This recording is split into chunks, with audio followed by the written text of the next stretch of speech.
L'aménagement du territoire. Le territoire agricole va être aménagé pour tenir compte de ces risques-là, pour les rendre moins importants, les minimiser. On va adapter les pratiques agricoles aussi, la manière dont on pratique l'agriculture pour s'adapter aux risques. On va alors parler de mode de culture. Un exemple de mode de culture, dans les prairies canadiennes, on a installé des systèmes de puits et de réservoirs pour abreuver le bétail lors de sécheresse. Donc, le bétail peut boire pareil parce qu'on a une réserve d'eau. Au Bangladesh, on va cultiver du riz, qui est une culture qui survit aux inondations et qu'on peut planter à plusieurs reprises dans l'année. Donc, on peut pratiquer une culture qui est dite intensive. Malheureusement, les aménagements peuvent aussi venir accentuer les risques naturels. Si on prend l'exemple du Bangladesh, encore une fois, on a coupé les mangroves, qui sont des forêts en bordure de mer, en bordure de cours d'eau.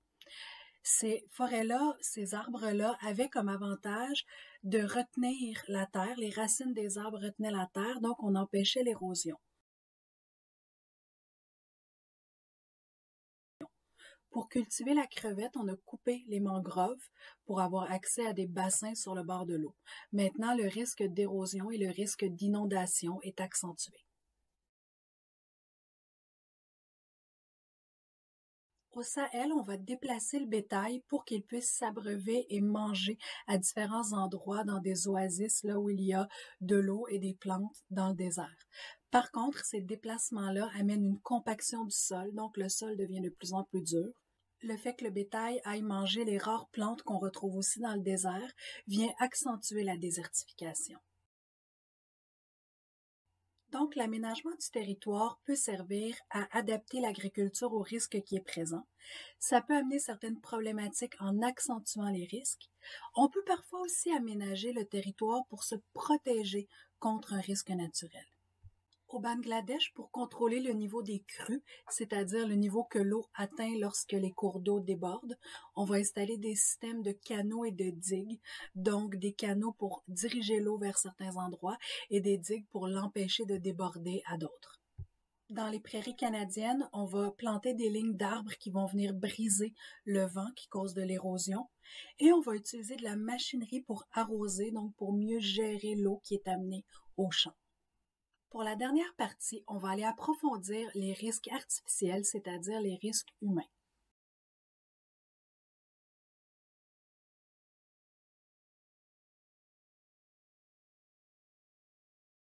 Parfois, on l'a vu, les actions humaines viennent intensifier les risques naturels, les rendre plus importants.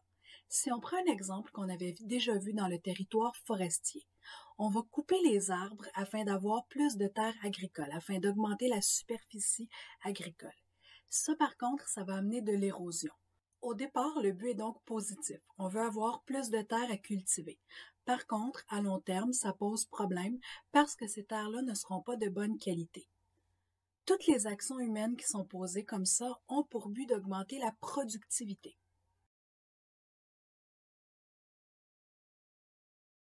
On va prendre ici des exemples de risques artificiels, c'est-à-dire des risques causés par l'être humain.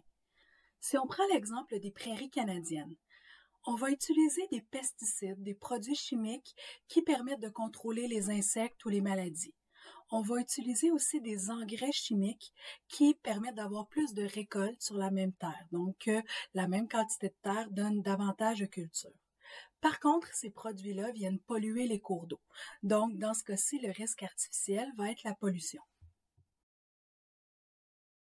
Au Sahel, le fait de creuser des puits pour abreuver les troupeaux, les animaux, va venir épuiser les nappes phréatiques, c'est-à-dire épuiser les réserves d'eau qu'on retrouve sous terre. Au Bangladesh, en coupant les mangroves, on a enlevé une protection naturelle contre les cyclones, parce que les mangroves venaient briser les vagues, réduire leur vitesse et leur force avant qu'elles frappent plus loin à l'intérieur des terres. Heureusement, il existe des mesures pour limiter ces impacts humains. On peut par exemple voter des règlements pour protéger les terres agricoles. On peut irriguer certaines parties de terre pour limiter la désertification. Par contre, il faut faire attention à où on va prendre notre eau. On peut réduire l'emploi de pesticides et de fertilisants en choisissant des plantes qui sont mieux adaptées au terrain et au climat. L'agriculture biologique vise à réduire l'utilisation de produits chimiques de pesticides et une manière de faire ça, donc, c'est de s'adapter au territoire sur lequel on cultive. En conclusion, l'agriculture est vitale pour l'être humain.